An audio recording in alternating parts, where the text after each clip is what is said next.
Hello, Bachcho. Let's read this question. So this question says, direction is each of this question contains two statement adjacents and regions. Each of this question also has four alternative choice. Only one of which is the correct answer. You have to select one of the codes A, B, C, and D given below. Option A is assertion is correct, reason is correct, explanation for the assertion. B is assertion is correct, reason is not the correct explanation for assertion. C is assertion is correct and reason is incorrect. D is assertion is incorrect and reason is correct. Okay तो देखिए assertion क्या given है. assertion given है कि a body becomes massless at the centre of the earth. ठीक है, body क्या हो जाती है, मासलेस हो जाती है. रीजन दिया है कि this follows that G dash is equal to ji into one minus D by R. Okay, तो देखिए बच्चों इस क्वेश्चन को अब हम यहाँ पर स्टार्ट करते हैं. तो देखिए बच्चों इस क्वेश्चन का जो आपका की कॉन्सेप्ट होगा, इस क्वेश्चन का हम की कॉन्सेप्ट लिख सकते हैं. क्वेश्चन हमसे बोला है कि उसने कि एक बॉडी क्या हो जाती है, मासलेस हो जाती है at the centre of the earth.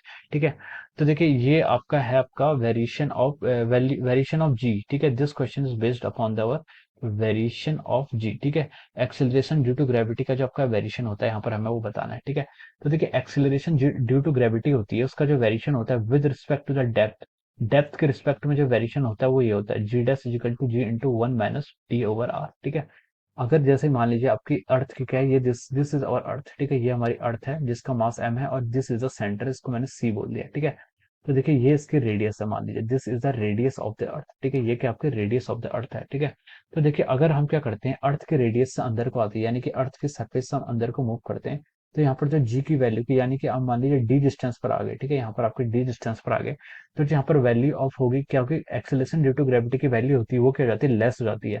और वो जिस वेरिएशन जो उसका शो होता है वो आपका इस तरीके का वेरिएशन शो करती है, g dash is equal to ji into one minus D over are. ठीक है, ये आपका क्या है, वेरिएशन ऑफ जी. ओके, अब देखिए अब हम एजर्सन्स पर आते हैं. एजर्सन में उसने क्या बोला हमसे, एजर्सन्स में उसने हमें गिवन किया है कि a body becomes massless at the centre of earth.